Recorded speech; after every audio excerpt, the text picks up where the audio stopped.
मेरे चालाक भाई ने मुझे 105 मिलियन देकर अपनी जगह एक अमीर औरत से ब्लाइंड डेट पर जाने को कहा। उसने मुझे उसकी तरह बर्ताव करने और उस अमीर औरत की हर बात मानकर उसका दिल जीतने की हिदायत दी थी। मैं गया तो सही, लेकिन मैं उस बेवकूफ की तरह बर्ताव करने वाला नहीं था। मेरे पास 35,000 अरब की संपत्ति वाली इस खूबसूरत अमीर औरत से मिलने का अपना एक अलग तरीका था। रेस्तरां पहुंचते ही मैंने उसे पहली नजर में पहचान लिया। वो खिड़की के पास बैठी अपना फोन देख रही थी। उसकी उंगलियां स्क्रीन पर तेजी से चल रही थी। मेज पर एक छोटा और सुंदर हैंडबैग रखा था और उसके बगल में एक महंगी दिखने वाली रेड वाइन का गिलास था। मैंने कुर्सी खींची और धम से बैठ गया। उसने सिर उठाकर मुझे सिर से पैर तक परखा, मेरे बिखरे बालों से लेकर मेरी मुड़ी तुड़ी शर्ट तक, और आखिर में उसकी नजर मेरे मिट्टी से सने जूतों पर आकर रुक गई। उसकी भौहें हल्की सी सिकुड़ गई। तुम ही की बात दात हो।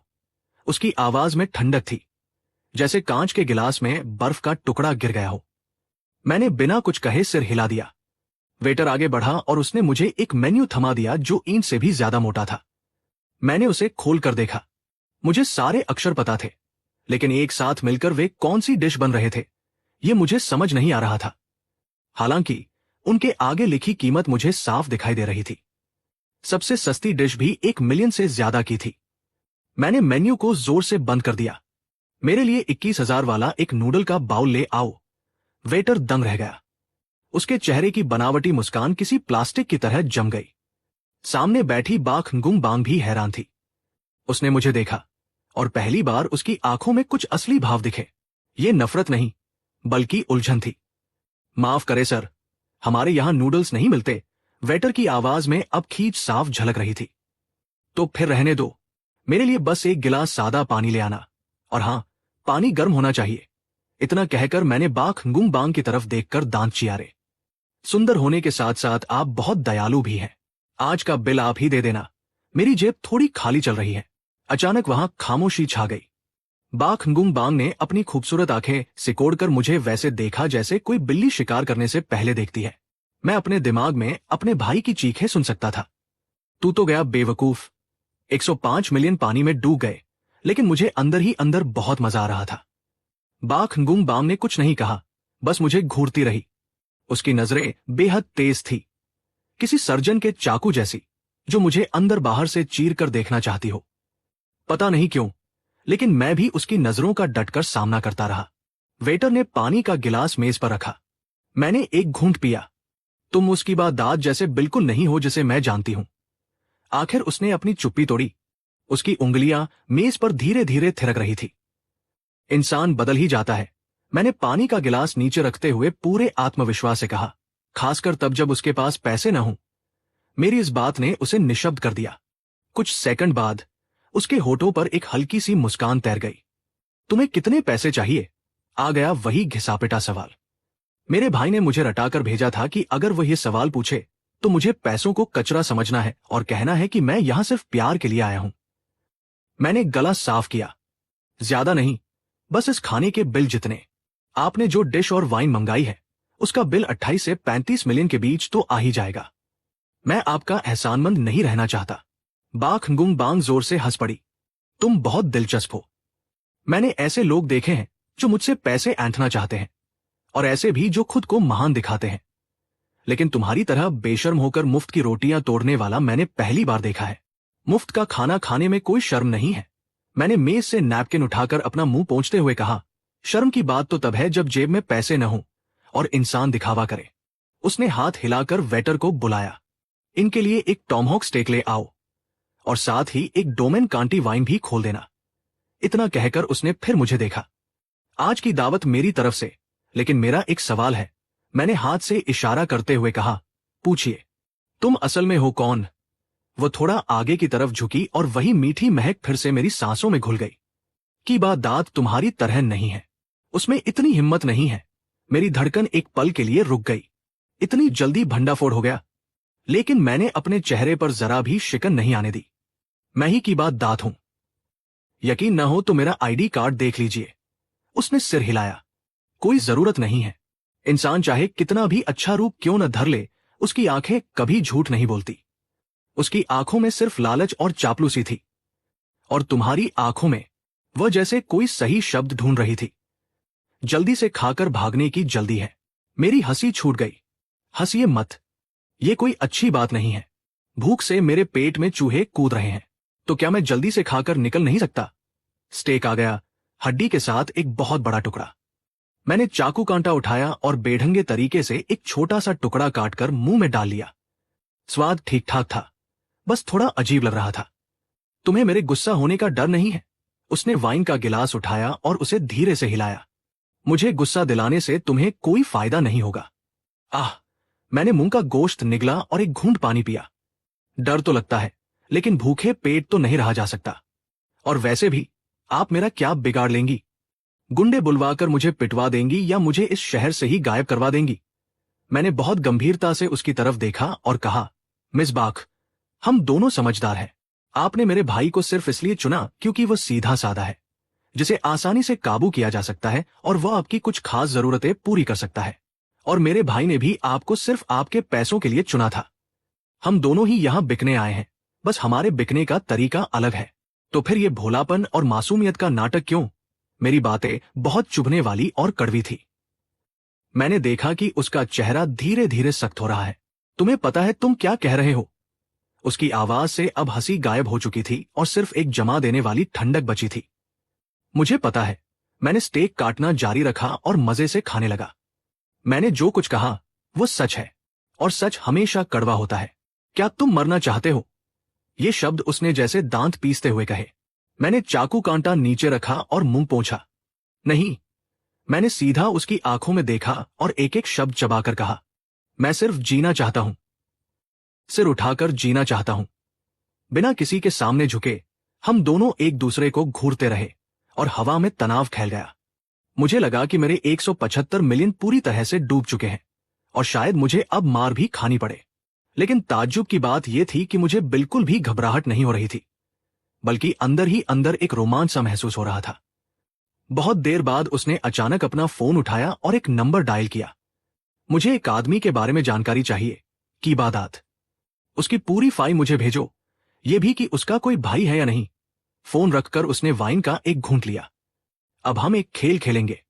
जब तक मेरे लोग तुम्हारी असलियत का पता लगाते हैं, तब तक तुम कोई अच्छी सी कहानी सोच लो कि मैं तुम्हें इस खिड़की से नीचे क्यों न फेंक दूं। मैंने उसकी नजरों के इशारे पर खिड़की के बाहर देखा। 38वीं मंजिल से गिरने पर तो लाश का एक टुकड़ा भी नहीं मिलेगा। मैंने पानी का गिलास उठाकर एक और घूंट पिया। ठीक है, तो चलो बात करते हैं। अगर मेरी कहानी अच्छी हुई तो क्या मैं इस स्टेक को पैक कराकर घर ले जा सकता हूं? बाख गुंगबांग 3 सेकंड तक मुझे हैरानी से देखती रही और फिर जोर से हंस पड़ी। इस बार वो पहले से भी ज्यादा जोर से हंसी, जैसे उसकी आंखों में आंसू ही आ जाएंगे। बाख गुंगबांग का फोन बजने लगा। उसने फोन उठाया, कुछ सुना और फिर फोन रखकर मुझे देखने लगी। की बा सुओंग, की बा दाद का जुड़वा भाई, एक बेरोजगार आवारा जो दिहाड़ी मजदूरी करके अपना पेट पालता है। तो बताओ, उसने तुम्हें अपनी जगह बलि का बकरा बनने के लिए कितने पैसे दिए थे? मैंने स्टेक का आखिरी टुकड़ा अपने मुंह में डाल लिया। सिर्फ 175 मिलियन के लिए तुम मुझसे इस तरह बात करने की हिम्मत कर रहे हो? उसने भौहें सिकोड़ी, जैसे उसे ये रकम बहुत मजाक लग रही हो। तो और क्या? क्या आपको लगता है मैंने ये प्यार के लिए किया है? मिस बाख, क्या आपको इस बात पर यकीन है? उसने कुछ नहीं कहा, बस अपनी तेज नजरों से मुझे परखती रही। तभी रेस्तरां के दरवाजे पर कुछ शोरगुल हुआ। 2 आदमी और एक औरत अंदर आए। आगे चलने वाला आदमी एक चमकदार सफेद सूट पहने हुए था। उसके बाल पीछे की तरफ ऐसे चिपके थे जैसे किसी गाय ने चाट लिया हो। nguंग बांग, तो तुम यहां हो? पास आते ही उसने बाख nguंग बांग का हाथ पकड़ना चाहा, लेकिन उसने बड़ी चालाकी से अपना हाथ पीछे खींच लिया। उसकी नजर मुझ पर पड़ी और उसकी आंखों में नफरत और तिरस्कार साफ झलक रहा था। ये मेरे दोस्त हैं, की बादात, बाख nguंग बांग ने बहुत ही रूखे स्वर में कहा, लेकिन उसकी नजर मुझ पर थी, जैसे वह देखना चाहती हो कि मैं क्या प्रतिक्रिया देता हूं। दोस्त? मैं अपने मन में इस शब्द पर विचार करने लगा। सफेद सूट वाले आदमी के बगल में खड़ी ज्यादा मेकअप वाली औरत ही करके हंसने लगी। nguंग बांग, तुम्हारा ये दोस्त तो बहुत ही सादे कपड़े पहनता है, इसे किस सड़क से उठाकर लाई हो? उसके इतना कहते ही वे तीनों जोर से हंस पड़े। मुझे जरा भी गुस्सा नहीं आया, बस शोर बहुत लग रहा था। मैंने अपना पानी का गिलास उठाया, एक घूंट पिया और उस ज्यादा मेकअप वाली औरत को देखा। तुम्हारी नाक टेढ़ी हो गई है। औरत की हंसी एकदम रुक गई। उसने तुरंत अपना हाथ अपनी नाक पर रख लिया। तुम क्या बकवास कर रहे हो? मैं बकवास नहीं कर रहा, मैं तुम्हें बहुत ध्यान से देख रहा हूं। तुम्हारी नाक में जो सिलिकॉन डला है वो थोड़ा खिसक गया है और तुम्हारी ठुड्डी की सर्जरी भी शायद खराब हो गई है। एंगल थोड़ा अजीब लग रहा है, तुम्हें इसे ठीक करवा लेना चाहिए, वरना बारिश में तुम्हारे चेहरे पर पानी रिसने लगेगा। उस औरत का चेहरा गुस्से से लाल हो गया। उसके बगल में खड़े आदमी का चेहरा भी तमतमा गया। बस सफेद सूट वाले ने किसी तरह अपना आपा बनाए रखा, लेकिन उसकी नजरें अब ठंडी हो चुकी थी। ये दोस्त तो बहुत बड़बोला है, पता नहीं किस ऊंचे पद पर काम करते हैं। सड़क किनारे, मैंने सच बोला, और मेरा पेशा है जिंदगी के बारे में विचार करना। फूट। बाख गुंग बांग अपनी हंसी नहीं रोक पाई और जोर से हंस दी। सफेद सूट वाले का चेहरा अब पूरी तरह से उतर चुका था। गुंग बांग, तुम्हें ये अजीब आदमी कहां से मिल गया? उसकी आवाज में पूछताछ वाला लहजा था। क्या इस तरह का इंसान तुम्हारे साथ बैठकर खाना खाने लायक भी है? बाख गुंग बांग ने अपने वाइन के गिलास को हिलाया और कुछ नहीं कहा। उसने गेंद मेरे पाले में डाल दी थी। मैं अपनी जगह से खड़ा हो गया। मैं उस सफेद सूट वाले से आधा सिर लंबा था। मैंने उसके चिपके हुए बालों को देखकर कहा, तुम्हारे सिर पर एक मक्खी बैठी है। वो थोड़ा चौंक गया। कहाँ है? शायद मुझे गलतफहमी हुई। मैंने वापस बैठकर पानी का गिलास उठाया। हो सकता है तुम्हारा सिर इतना चमक रहा हो कि उसकी रोशनी से मेरी आंखें चुंधिया गई हों। सफेद सूट वाले ने तुरंत अपनी मुट्ठी भींच ली। तुम? वह मेरी तरफ उंगली उठाते हुए गुस्से से हकलाने लगा। चू यंग मास्टर, ऐसे लोगों पर गुस्सा मत कीजिए, दूसरे आदमी ने बीच बचाव करते हुए कहा। उसने मुझे चालाकी भरी नजरों से देखा। भाई, तुम्हें पहले कभी नहीं देखा। तुम कौन सा बड़ा बिजनेस करते हो जो तुम गुंग बांग की नजरों में चढ़ गए तो जरूर कोई मामूली इंसान नहीं होगे। ये बात मुझे नीचा दिखाने के लिए कही गई थी। अगर मैं भी उनकी हां में हां मिलाकर खुद को बड़ा दिखाने की कोशिश करता तो तुरंत हार जाता। मैंने सिर हिलाया। मैं कोई बड़ा बिजनेस नहीं करता, बस लोगों की छोटी मोटी परेशानियां सुलझाता हूं और अपनी मेहनत की रोटी खाता हूं। ओह, कैसी परेशानियां? सफेद सूट वाले चू की दिलचस्पी बढ़ गई। उसे लगा कि उसने मेरी कमजोरी पकड़ ली है। हमें भी तो बताओ, ताकि हम भी तुमसे सीख सके कि गुंग बांग को कैसे खुश किया जाता है, जैसे दूसरों की जगह ब्लाइंड डेट पर जाना। ये कहते ही मैंने जानबूझकर बाख गुंग बांग की तरफ देखा। उसकी आंखों में एक चमक आई, लेकिन अगले ही पल वो फिर से शांत हो गई। चू यंग मास्टर का चेहरा देखने लायक था। गुंग बांग की ब्लाइंड डेट। आखिरकार बाख गुंग बांग ने चुप्पी तोड़ी। चू खाई, मेरी जिंदगी में दखल देने का हक तुम्हें किसने दिया? उसकी आवाज धीमी थी लेकिन उसमें बहुत ठंडक थी। अगर तुमने ज्यादा खाना खा लिया है और हजम नहीं हो रहा है तो बाहर जाकर थोड़ा दौड़ लगा लो। यहां खड़े होकर मेरी आंखों में मत चुभो। चू खाई का चेहरा कभी लाल तो कभी सफेद हो रहा था। उसने मुझे घूर कर देखा, जैसे मुझे कच्चा चबा जाना चाहता हो। ठीक है, बहुत खूब बाख गुंबाम, तुम बहुत होशियार हो। वो कड़वाहट से बोला और पलट कर चला गया। वे दोनों भी उसके पीछे पीछे चले गए। रेस्तरां में फिर से शांति छा गई। तुम्हारी हिम्मत बहुत बड़ी है, बाख गुंग बांग ने मुझे देखा। पता नहीं वह मेरी तारीफ कर रही थी या मुझ पर ताना मार रही थी। असल में वे लोग बहुत बेवकूफ हैं। तुम्हें उसके बदले का डर नहीं है। चू खाई के परिवार का रियल एस्टेट का बिजनेस है और इस शहर में उनका काफी दबदबा है। डर तो है, मैंने आह भरी, इसलिए मुझे यहां से जल्दी निकलना होगा। मिस बाख, क्या स्टेक पैक हो गया? अगर मैं अभी नहीं निकला तो शायद कभी नहीं निकल पाऊंगा। बाख गुंग बांग ने मुझे देखा और अचानक एक ऐसी बात पूछी जिसका इस बातचीत से कोई लेना देना नहीं था। की बा सोंग, क्या तुम पैसे कमाना चाहते हो? मैंने ईमानदारी से जवाब दिया, बिल्कुल, मैं तो सपने में भी यही चाहता हूं। बहुत खूब। उसने एक बिजनेस कार्ड निकालकर मेज पर रखा। कल सुबह 10 बजे इस पते पर मुझसे मिलना। मैं आज तुम्हारे काम से बहुत खुश हूं। मेरे पास तुम्हारे लिए एक बहुत ही अच्छा काम है। इतना कहकर वह मुड़ी और चली गई। मैं उस सुनहरे अक्षरों वाले काले बिजनेस कार्ड को देखता रह गया। उस पर सिर्फ एक पता, एक नाम और एक फोन नंबर लिखा था। मैंने कार्ड उठाया और फिर मेज पर रखे उस आधे बचे हुए स्टेक को देखा। वेटर पहले ही एक डिब्बा लेकर आ चुका था। मुझे अचानक लगा कि आज रात का खाना मेरी सोच से कहीं ज्यादा कीमती था। अगले दिन तय समय पर मैं उस जगह पहुंच गया। वो बाख गुंग बांग की कंपनी थी। रिसेप्शन पर बैठी एक खूबसूरत लड़की ने मुझे देखते ही प्रोफेशनल मुस्कान के साथ पूछा कि मुझे किससे मिलना है। मैंने उसे कार्ड दिया। उसने एक नजर देखा और उसकी मुस्कान तुरंत सम्मानजनक हो गई। सर, बाक प्रेसिडेंट आपका इंतजार कर रही हैं। कृपया मेरे साथ आइए। मैं उसके पीछे पीछे एक बहुत बड़े खुले वर्कस्पेस से होता हुआ आगे बढ़ा। हर कोई अपने काम में मगन था। कीबोर्ड की खटर पटर गूंज रही थी, लेकिन किसी ने सिर उठाकर मेरी तरफ नहीं देखा। बाक गुंग बांग का ऑफिस एकदम आखिर में था। दरवाजा खोलकर मैं अंदर गया। बाक गुंग बांग एक बहुत बड़ी डेस्क के पीछे बैठी थी। वो कुछ फाइलें देख रही थी। मुझे देखते ही उसने सामने वाली कुर्सी की तरफ इशारा किया। बैठ जाओ। मैं बैठ गया और उसके ऑफिस को देखने लगा।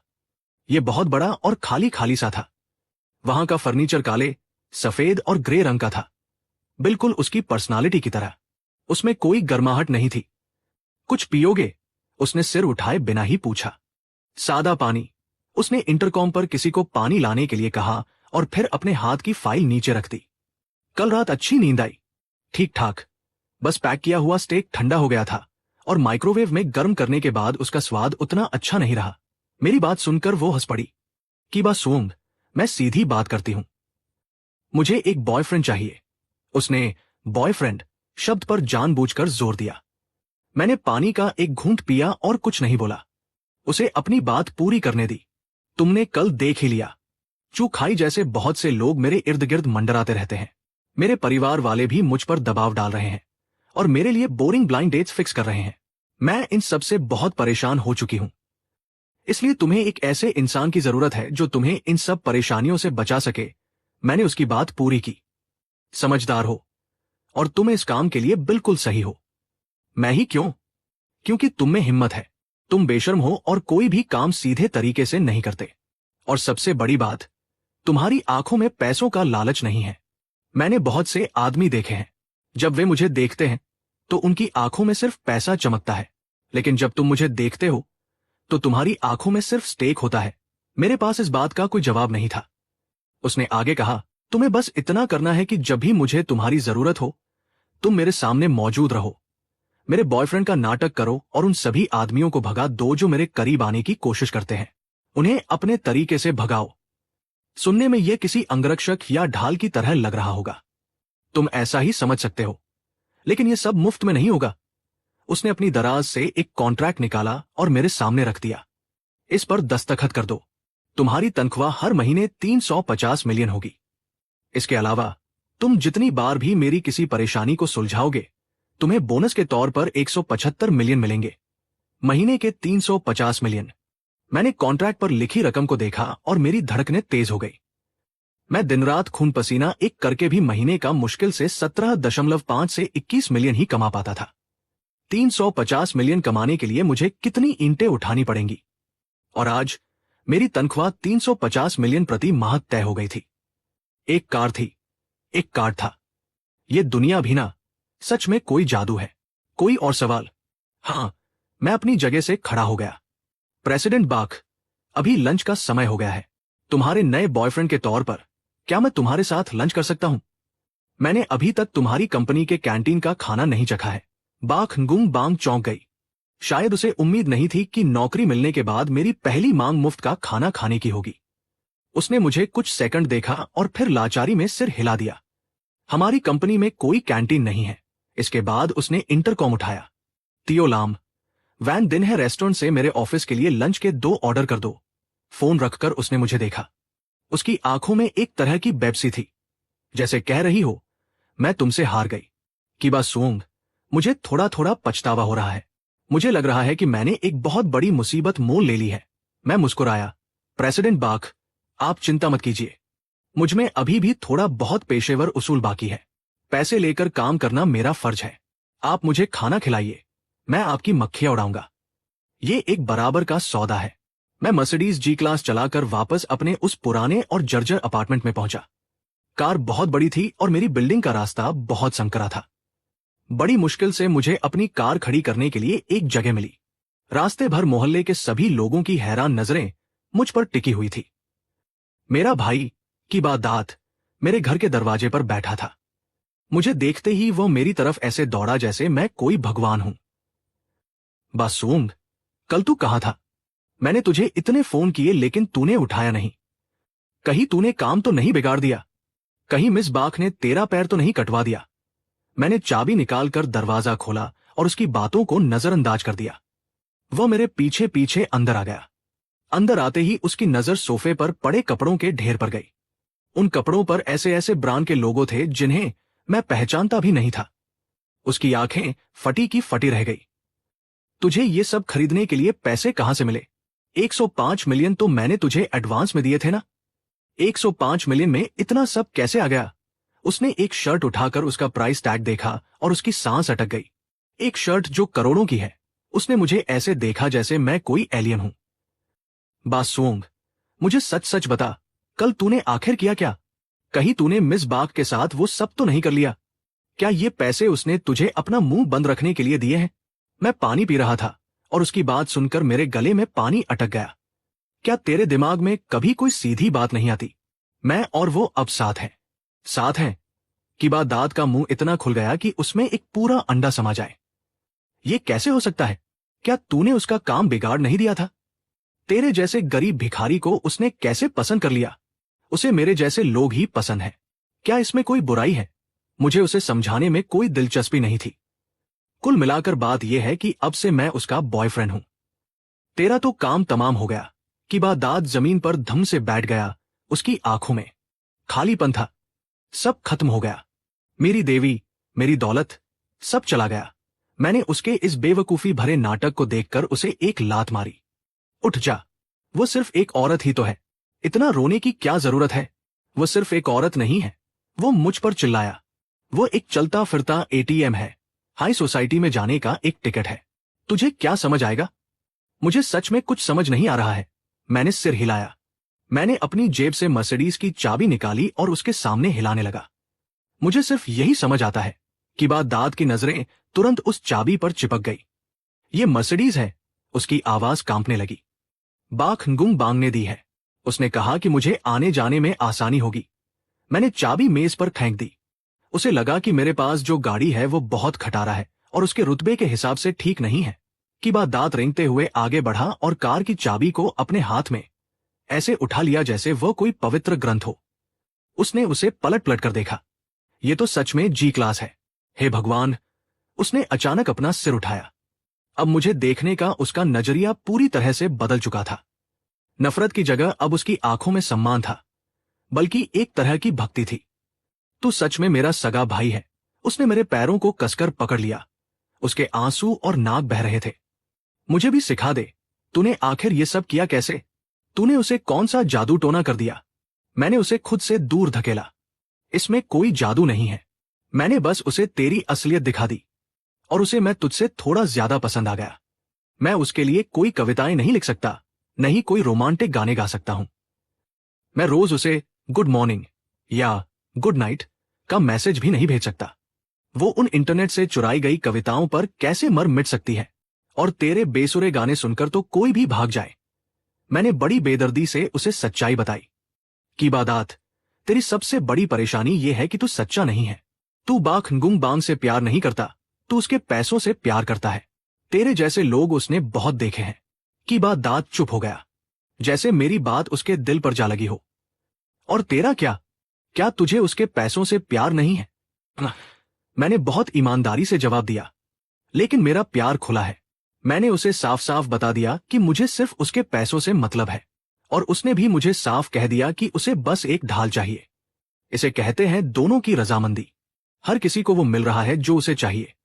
की बात दांत मुझे घूरता रहा, जैसे वो मुझे पहली बार देख रहा हो। बासुओंग, तू बदल गया है। इंसान बदल ही जाता है। मैंने बाख गुंग बांग से कही गई बात दोहराई, खासकर तब जब कोई तुम्हें महीने के 350 मिलियन देने को तैयार हो। मैंने उसके कंधे पर हाथ रखा। ठीक है, अब रोना बंद कर। आज के बाद तेरा भाई तेरा ख्याल रखेगा। बता, तुझे कितने पैसे चाहिए? की बात दांत की आंखें चमक उठीं। उसने अपने हाथ मलते हुए ही करके हंसा। ज्यादा नहीं। मेरी नजर एक लिमिटेड एडिशन स्नीकर्स पर है, और तियोले का हैंडबैग भी अब पुराना हो गया है। मैंने उसका ये रवैया देखकर अपना सिर हिलाया। कुछ लोगों को दूसरों के तलवे चाटने की आदत ही पड़ जाती है। इनका कुछ नहीं हो सकता। बाख गुंग बांग के बॉयफ्रेंड के तौर पर मेरे तीसरे दिन मुझे अपना पहला आधिकारिक काम मिला। आज रात एक चैरिटी बैंक्वेट है, तुम मेरे साथ चलोगे? फोन पर बाख गुंग बांग की आवाज बहुत शांत थी। नहीं, मैं सोफे पर लेटकर गेम खेल रहा हूं। बस जीतने ही वाला हूं। चू खाई भी आ रहा है। वो आजकल एक एक्ट्रेस के पीछे पड़ा है। आज रात बैंक्वेट में वह सबके सामने उसे प्रपोज करने वाला है। ओह, तो उसे मेरी तरफ से शुभकामनाएं देना। मैंने गेम में एक चाल चली और सामने वाले को हरा दिया। मैं नहीं चाहती कि वह कामयाब हो। वह एक्ट्रेस हमारी कंपनी की नई टैलेंट है। उसमें बहुत क्षमता है। मैं नहीं चाहती कि चू खाई जैसा घटिया इंसान उसकी जिंदगी बर्बाद कर दे। तो तुम मुझसे क्या चाहती हो? प्रपोजल को बर्बाद करना है? हाँ, मैं चाहती हूं कि तुम उसके प्रपोजल का तमाशा बना दो। उसे ऐसा बर्बाद करो कि वह एक्ट्रेस दोनों किसी को मुंह दिखाने लायक न रहें। यह काम थोड़ा मुश्किल है, मैंने अपनी ठुड्डी खुजलाते हुए कहा। पैसे ज्यादा लगेंगे। 350 मिलियन। डन। मैंने तुरंत गेम बंद कर दिया। मुझे पता भेज दो, काम हो जाएगा। फोन रखने के बाद मैं सीटी बजाता हुआ अपनी अलमारी के पास गया। बाख गुंग बांग ने मेरे लिए जो सूट खरीदे थे, आज उन्हें पहनने का मौका मिल ही गया। शाम को मैं अपनी मर्सिडीज जी क्लास में ठीक समय पर उस होटल के बाहर पहुंचा जहां बैंक्वेट होने वाला था। जब मैंने वैले को अपनी गाड़ी की चाबी दी तो मुझे लगा जैसे मेरी जिंदगी ही बदल गई है। बाख गुंग बांग पहले से ही मेरा इंतजार कर रही थी। उसके वहां पहुंचते ही हर किसी की नजर उस पर टिक गई। मैं उसके पास गया और बहुत स्वाभाविक तरीके से उसका हाथ पकड़ लिया। उसका शरीर पल भर के लिए थोड़ा अकड़ गया, लेकिन फिर वो सहज हो गई। मैं भी कुछ कम नहीं लग रहा, है ना? मैंने उसे आंख मारी। मैं एकदम प्रोफेशनल लग रहा हूं। सही कहा ना? हम दोनों अंदर गए और चू खाई की नजरें किसी सर्चलाइट की तरह हम पर पड़ी। वो सफेद ड्रेस पहने एक एक्ट्रेस के साथ खड़ा था जो बहुत ही मासूम लग रही थी। मुझे बाख गुंग बांग का हाथ पकड़े देखकर उसका चेहरा गुस्से से काला पड़ गया। गुंग बांग, तो तुम सच में इसे अपने साथ ले आई? मैं अपने बॉयफ्रेंड को बैंक्वेट में लेकर आई हूं। इसमें क्या परेशानी है? चू खाई का चेहरा और भी तमतमा गया। उसके पास खड़ी एक्ट्रेस का नाम आनकी था। उसने मुझे बड़ी उत्सुकता से देखा। उसकी आंखों में थोड़ी पूछताछ वाली चमक थी। चू यंग मास्टर, क्या ये बहन बांग के बॉयफ्रेंड है? सच में बहुत टैलेंटेड लग रहे हैं। चू खाई ने एक ठंडी सांस ली। टैलेंटेड? ये तो बस औरतों के पैसों पर पलने वाला एक आशिक है। मैंने उस पर ध्यान नहीं दिया और आनकी की तरफ देखा। तुम आनकी हो ना? मैंने तुम्हारी एक फिल्म देखी है। आनकी की आंखें चमक उठीं। सच में? कौन सी फिल्म? वही जिसमें तुमने एक कॉलेज स्टूडेंट का रोल किया था, जिसका अपहरण करके उसे पहाड़ों में बेच दिया जाता है और फिर उसे उसी किडनैपर से प्यार हो जाता है। आनकी की मुस्कान गायब हो गई। वह फिल्म उसके करियर का सबसे बड़ा दाग थी। इंटरनेट पर लोगों ने उसे बहुत गालियां दी थी। मुझे तुम्हारी एक्टिंग बहुत अच्छी लगी, मैंने पूरी गंभीरता से कहा। खासकर वो आखिरी सीन, जब तुम रोते रोते चिल्लाती हो कि भले ही वो मुझे मारे, मुझे गालियां दे, मुझे जाने ना दे, लेकिन उसने मुझे एक छत तो दी है। उस सीन में तुम्हारी एक्टिंग किसी अवार्ड विनिंग एक्ट्रेस जैसी थी। तुम्हें स्टॉकहोम सिंड्रोम का बहुत गहरा असर हो गया था। अब आनकी का चेहरा ऐसा हो गया था जिसे बुरा कहना भी कम होगा। बाख गुंग बांग के कंधे कांप रहे थे। वो बड़ी मुश्किल से अपनी हंसी रोक पा रही थी। चू खाई गुस्से से आग बबूला हो रहा था। कमीने, तुझे बात करने की तमीज नहीं है क्या? मैंने क्या गलत कह दिया? मैंने एकदम मासूमियत से पूछा। क्या वह फिल्म आनकी का मास्टरपीस नहीं है? मुझे लगा ये तो उनकी एक्टिंग की तारीफ है। आसपास के लोग हमारे बारे में फुसफुसाने लगे थे। आनकी की आंखें लाल हो गई थी। उसने चू खाई को रुहासी होकर देखा। चू खाई, ये मुझे परेशान कर रहा है। चू खाई ने मेरी तरफ उंगली उठाई। तू रुक जा, इतना कहकर वह आनकी को वहां से ले गया। बहुत बढ़िया। बाख गुंग बांग ने मुझे शैंपेन का एक गिलास दिया। स्टार्टर तो खत्म हो गया, अब मेन कोर्स आने वाला है। तुम तैयार हो? मैंने अपना गिलास उसके गिलास से टकराया। मेरी डिक्शनरी में तैयारी नाम का कोई शब्द नहीं है। मुझे तो मौके पर चौका मारना पसंद है। बैंक्वेट आधा खत्म हो चुका था। तभी एमसी ने बहुत ही उत्साह से ऐलान किया, अब हम एक बहुत ही रोमांटिक पल के गवाह बनने वाले हैं। लाइटें कम हो गई और स्टेज के बीचों बीच एक स्पॉटलाइट पड़ी। चू खाई एक घुटने के बल बैठा था। उसके हाथ में लाल गुलाबों का एक बड़ा सा गुलदस्ता था और वह आनकी को प्यार से देख रहा था। आनकी, तुमसे मिलना मेरी जिंदगी की सबसे अच्छी बात है। वो बहुत ही घिसे-पिटे और चीजी डायलॉग बोलने लगा। आनकी की आंखें नम थी। वो इतनी भावुक लग रही थी जैसे उसके पास शब्द ही न बचे हों। पूरा हॉल शांत था। सभी इस रोमांटिक प्रपोजल को देख रहे थे। बाख गुंग बांग ने मुझे कोहनी मारी। अब तुम्हारी बारी है। मैंने सिर हिलाया, मेज से केक की एक प्लेट उठाई और उसे पूरी ताकत से स्टेज की तरफ फेंक दिया। प्लेट हवा में एक शानदार आग बनाती हुई सीधी चू खाई के सिर पर जाकर लगी। उसका वो तेल से चिपका हुआ सिर। छपाक। क्रीम उसके चेहरे पर फैल गई। पूरे हॉल में सन्नाटा छा गया। सभी लोग हैरान थे। स्पॉटलाइट के नीचे चू खाई के सिर पर भूरे रंग का तिरमिसू केक लगा था। क्रीम पिघलकर उसके चेहरे पर आ रही थी और उसकी नाक पर ऐसे जम गई थी जैसे किसी पक्षी ने बीट कर दी हो। उसके हाथ से गुलाबों का गुलदस्ता गिर गया और प्रपोजल के लिए रखी हीरे की अंगूठी भी एक तरफ लुढ़क गई। ये किसने किया? चू खाई की दहाड़ ने उस सन्नाटे को तोड़ा। मैं धीरे से खड़ा हुआ। मेरे हाथ में अभी भी चम्मच था। माफ करना, मेरा हाथ फिसल गया। मैंने शर्मिंदगी का नाटक करते हुए कहा। यहां का फर्श बहुत चिकना है। मेरा हाथ फिसल गया। सबकी नजरें मुझ पर टिक गई। उनमें हैरानी थी, उलझन थी और कुछ लोग मजे भी ले रहे थे। चू खाई ने मुझे देखा और उसकी आंखें गुस्से से लाल हो गई, जैसे कोई पागल सान हो। ये तूने किया? वो पागलों की तरह भीड़ को चीरता हुआ मेरी तरफ लपका। कुछ सिक्योरिटी गार्ड्स ने उसे पकड़ने की कोशिश की। मुझे छोड़ दो, मैं इसे जान से मार दूंगा। चू खाई अभी भी हाथ पैर मार रहा था। आनकी को भी अब समझ आ गया था कि क्या हुआ है। वो अपनी ड्रेस उठाकर मेरी तरफ दौड़ी और मेरी नाक पर उंगली रखकर चिल्लाई, तूने ये जानबूझकर किया है। तूने चू खाई के प्रपोजल को क्यों बर्बाद किया? मैंने जानबूझकर नहीं किया। मैंने उसे बहुत ही मासूम आंखों से देखा।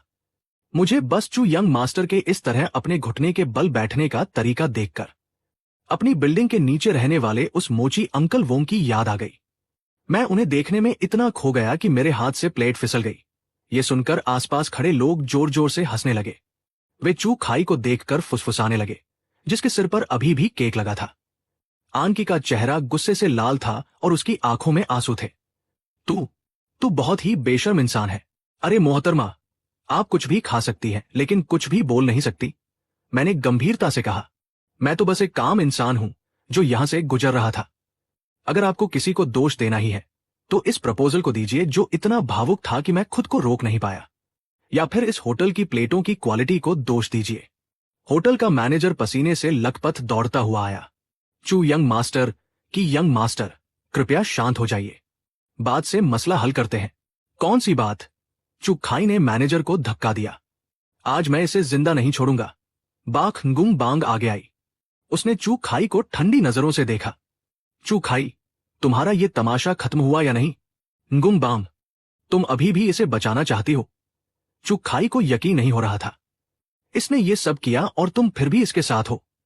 इसने तुम्हें ऐसा कौन सा जादू कर दिया है? वो मेरा बॉयफ्रेंड है। बाख गुंग बांग की आवाज में किसी भी शक की कोई गुंजाइश नहीं थी। तुम मेरे सामने मेरे बॉयफ्रेंड को मारने की बात कर रहे हो। क्या तुम्हें लगता है मैं चुपचाप खड़ी रहूंगी? वो कुछ पल रुकी और उसकी नजर पूरे हॉल पर पड़ी। आज जो भी हुआ वो एक हादसा था। अगर किसी ने भी इस बात को बाहर ले जाने की कोशिश की तो मैं, बाख गुंग बांग, उसे छोड़ूंगी नहीं। उसकी आवाज बहुत तेज नहीं थी, लेकिन उसमें ऐसा रुतबा था कि कोई उसे नजरअंदाज नहीं कर सकता था। हॉल में जो लोग हंस रहे थे वे एकदम चुप हो गए। चू खाई ने बाख गुंग बांग को देखा और फिर मुझे देखा। उसका चेहरा ऐसा लग रहा था जैसे उसने कोई मक्खी निगल ली हो। बाख गुंग बांग के रहते हुए वह आज मुझे हाथ भी नहीं लगा सकता था। उसने दांत पीसते हुए कहा, मैं तुम्हें देख लूंगा। इतना कहकर उसने अपने सिर से केक पोंछा और रोती हुई आनकी को खींचते हुए वहां से चला गया। उसने पीछे मुड़कर भी नहीं देखा। एक शानदार प्रपोजल एक बहुत ही भद्दे मजाक में बदल गया था। अब बैंक्वेट तो आगे नहीं बढ़ सकता था। मेहमान भी एक एक करके जाने लगे। जाते वक्त वे मुझे देखना नहीं भूलते थे। उनकी आंखों में कई तरह के सवाल थे। मैं बाख गुंग बांग के साथ होटल से बाहर आया। कार में बैठते ही बाख गुंग बांग ने मुझे 350 मिलियन का चेक दिया। आज का तुम्हारा काम मेरी उम्मीद से कहीं ज्यादा अच्छा था। मैंने चेक लिया और सीटी बजाई। सच कहूं तो चू यंग मास्टर ने भी पूरा साथ दिया। उनका सिर किसी टारगेट बोर्ड जैसा लग रहा था। प्लेट लगने की आवाज बहुत ही सुकून देने वाली थी। बाख गुंग बांग ने कार स्टार्ट की। वह मुस्कुराई नहीं, बस सामने देखते हुए बोली, कीबा सोंग, आज तुमने चू खाई से बहुत पक्की दुश्मनी मोल ले ली है। वो तुम्हें छोड़ेगा नहीं। मुझे पता है, लेकिन इससे क्या फर्क पड़ता है? अब तुम जो मेरे साथ हो। मैंने बड़े बेपरवाह अंदाज में कहा। बाखंगुंग बांग ने मेरी तरफ देखा। क्या तुम्हें मुझ पर इतना भरोसा है? अगर तुम पर भरोसा नहीं करूंगा तो किस पर करूंगा? मैंने चेक को अपनी जेब में रखा। अब हम दोनों एक ही कश्ती में सवार हैं। अगर मैं डूबा तो तुम भी डूबोगी। बाखंगुंग बांग चुप रही। कार बहुत तेज चल रही थी। खिड़की के बाहर रात का नजारा तेजी से पीछे छूट रहा था। बहुत देर बाद मैंने उसे धीरे से बड़बड़ाते सुना कि बस सूंघ, तुम सच में पागल हो। मैं मुस्कुराया, तारीफ के लिए शुक्रिया। चू खाई के प्रपोजल को बर्बाद करने के बाद मैंने कुछ दिन बहुत शांति से बिताए। मैं अपनी जी क्लास लेकर सब्जी खरीदने जाता और घर पर गेम खेलता। मेरी जिंदगी किसी राजा से कम नहीं थी। की बात कई बार मुझसे मिलने आया। हर बार वह मेरी चापलूसी करता और बातों बातों में मुझसे कहता कि मैं उसे भी बड़ी पार्टियों में ले जाऊं। वो मुझसे कुछ पैसे भी ऐंठना चाहता था, लेकिन मैं हर बार उसे भगा देता। आज जब मैं मोहल्ले में ओंग चोंग के साथ चेस खेल रहा था, तभी बाखंगुंग बांग का फोन आया। तुरंत मेरे घर आ जाओ। उसकी आवाज रोज से ज्यादा परेशान लग रही थी। बहुत बड़ी मुसीबत हो गई है, मेरे घरवाले आ गए हैं। मैंने फोन रखा, ओंग चोंग को अलविदा कहा और अपनी जी क्लास लेकर बाखंगुंग बांग के घर की तरफ निकल पड़ा। वह एक आलीशान विला में रहती थी। वहां की सिक्योरिटी किसी मिलिट्री बेस जैसी थी। जब मैंने बाखंगुंग बांग का नाम लिया, तभी उन्होंने मुझे अंदर जाने दिया। उसका विला बहुत बड़ा था। वहां एक बगीचा और एक स्विमिंग पूल भी था। जब मैं अंदर गया तो लिविंग रूम में काफी लोग बैठे थे। एक अधेड़ उम्र का आदमी जो बहुत ही रौबदार लग रहा था, वो शायद बाखंगुंग बांग का पिता था। एक अधेड़ उम्र की औरत जो बहुत सजी धजी थी और बार बार आहें भर रही थी, शायद वह उसकी मां थी। उनके पास एक 27 से 28 साल का नौजवान बैठा था। उसने बहुत महंगे कपड़े पहने थे, लेकिन उसकी आंखों में चालाकी भरी हुई थी। बाखंगुंग बांग सोफे पर बैठी थी। उसका चेहरा उतरा हुआ था। मुझे अंदर आते देख सबकी नजरें मुझ पर टिक गई। तो यही है वो तुम्हारा बॉयफ्रेंड जिसके बारे में तुम बात कर रही थी? उस अधेड़ उम्र के आदमी ने कहा। उसकी आवाज बहुत भारी थी, जैसे किसी को हुक्म देने की आदत हो। बाखंगुंग बांग ने सिर हिलाया। मॉम, डैड, भैया, ये की बात सोंग है, मेरा बॉयफ्रेंड। मैंने उन सबको देखकर मुस्कुराते हुए कहा, नमस्ते अंकल, नमस्ते आंटी, और नमस्ते भैया। किसी ने मेरी बात का जवाब नहीं दिया। उसकी मां मुझे सिर से पैर तक ऐसे घूर रही थी जैसे एक्सरे कर रही हो। बेटा, तुम्हारे परिवार वाले क्या करते हैं? मेरे माता पिता आम मजदूर हैं और अब रिटायर हो चुके हैं। ओह, उसने मुंह बनाते हुए कहा। उसकी आवाज में निराशा साफ झलक रही थी। तो आजकल तुम कहां काम कर रहे हो? मैं अभी बेरोजगार हूं। मेरी ये बात सुनते ही लिविंग रूम का माहौल और भी ठंडा हो गया। उसके भाई ने ताना मारते हुए कहा, एक बेरोजगार आवारा। nguम बांग, क्या तुम हमसे मजाक कर रही हो? तुम्हें बॉयफ्रेंड के लिए यही मिला था? बाख दूंग, अपनी जुबान संभाल कर बात करो। क्या मैंने कुछ गलत कहा? बाख दूंग ने अपने हाथ फैलाए। एक गरीब भिखारी, कोई नौकरी नहीं। तुम्हें क्या लगता है ये तुम्हारे पीछे क्यों है? क्या तुम्हें खुद नहीं पता? तुमने बाख परिवार की नाक कटवा दी है। तुम्हें मेरी जिंदगी में दखल देने की कोई जरूरत नहीं है। ऐसा लग रहा था कि दोनों भाई बहन आपस में लड़ने वाले हैं। तभी उनके पिता ने अपनी चुप्पी तोड़ी। तुम दोनों चुप हो जाओ। उन्होंने मेज पर जोर से हाथ मारा। लिविंग रूम में एकदम सन्नाटा छा गया। उन्होंने मुझे अपनी चील जैसी आंखों से देखा। की बात सुओंग, है ना? मुझे कोई परवाह नहीं कि तुम कौन हो, और नहीं मुझे इस बात से कोई फर्क पड़ता है कि तुमने मेरी बेटी के करीब आने के लिए कौन सी चाल चली। मैं तुम्हें एक विकल्प देता हूं। उन्होंने अपनी जेब से एक चेकबुक निकाली, उस पर कुछ लिखा और उसे मेज पर फेंक दिया। ये 3 अरब का चेक है, इसे लो और यहां से चले जाओ। मेरी बेटी की जिंदगी में दोबारा अपनी शक्ल मत दिखाना। ये जानी पहचानी कहानी फिर से मेरे सामने थी। सच कहूं तो मेज पर पड़े उस चेक को देखकर मेरा भी मन ललचा गया था। मैंने अपनी पूरी जिंदगी में इतने पैसे नहीं देखे थे। बाखंगुंग बांग की आंखें बहुत कुछ कह रही थी। उनमें बेचैनी थी, घबराहट थी और एक ऐसा भाव था जिसे मैं समझ नहीं पाया। कमरे में मौजूद हर कोई मुझे देख रहा था और मेरे फैसले का इंतजार कर रहा था। मैंने वह चेक उठाया और उन सबके सामने उसे 2 टुकड़ों में फाड़ दिया। अंकल, शायद आपको कोई गलतफहमी हुई है। मैं बाखंगुंग बांग के साथ पैसों के लिए नहीं हूं। बाख दुओंग ऐसे हंसा जैसे उसने कोई बहुत बड़ा चुटकुला सुन लिया हो। पैसों के लिए नहीं? तो फिर किस लिए? क्या उसकी सूरत के लिए? मुझसे मजाक मत करो। मैंने तुम्हारे जैसे बहुत देखे हैं। हाँ, बिल्कुल। मैंने सिर हिलाया। मैं मानता हूं कि मैं उसके साथ सिर्फ उसी के लिए हूं। मैंने बाख गुंग बांग की तरफ देखा और मेरी आंखों में अचानक बहुत प्यार उभर आया। मैं उससे प्यार करता हूं, उसकी अच्छाई से, उसकी हिम्मत से, उसकी हर चीज से। मेरे लिए वो अनमोल है। 3 अरब तो क्या, 30 अरब या 300 अरब में भी मैं उसका सौदा नहीं कर सकता। मैंने बहुत ही सच्चे और भावुक लहजे में कहा, यहां तक कि मुझे खुद भी अपनी बात पर यकीन होने लगा था। लिविंग रूम में फिर से सन्नाटा छा गया। बाख गुंग बांग के माता पिता और उसका भाई मुझे ऐसे देख रहे थे जैसे मैं कोई पागल हूं। सिर्फ बाख गुंग बांग का सिर नीचे झुका हुआ था। मैं उसका चेहरा नहीं देख पा रहा था, लेकिन मैंने देखा कि उसके कंधे हल्के हल्के कांप रहे हैं। मुझे पता था कि वो अपनी हंसी रोकने की कोशिश कर रही है। पागल है, ये बिल्कुल पागल है, उसकी मां खुद से बड़बड़ा रही थी। उसके पिता का चेहरा गुस्से से काला पड़ चुका था। तो तुम पैसों के लिए नहीं हो? वे गुस्से से हंसे। मैं भी देखता हूं कि तुम ये नाटक कब तक कर सकते हो। आज से मैं गुंग बांग के सभी क्रेडिट कार्ड ब्लॉक कर रहा हूं।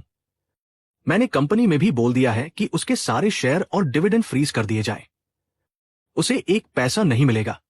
मैं देखना चाहता हूं कि जब बाख गुंग बांग के पास कुछ नहीं होगा, तब भी तुम्हारा यह सच्चा प्यार कायम रहता है या नहीं।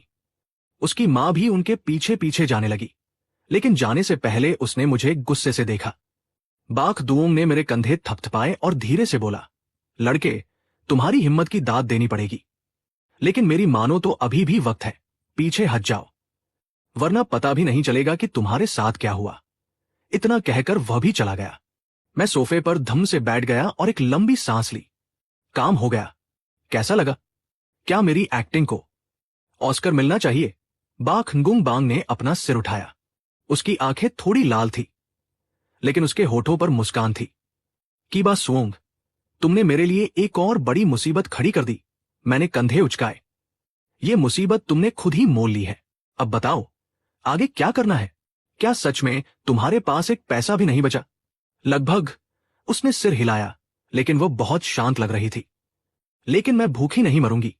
उसने अपना हाथ मेरी तरफ बढ़ाया। चलो, प्रेसिडेंट बाख अब कंगाल हो चुकी है। अब मेरा खर्च उठाने की जिम्मेदारी तुम्हारी है। चलो सड़क किनारे ढाबे पर खाते हैं। मैं थोड़ा झिझका, फिर मैंने उसका हाथ थाम लिया। उसके हाथ बहुत गर्म थे। उस दिन के बाद बाख गुंग बांग सच में दिवालिया हो गई।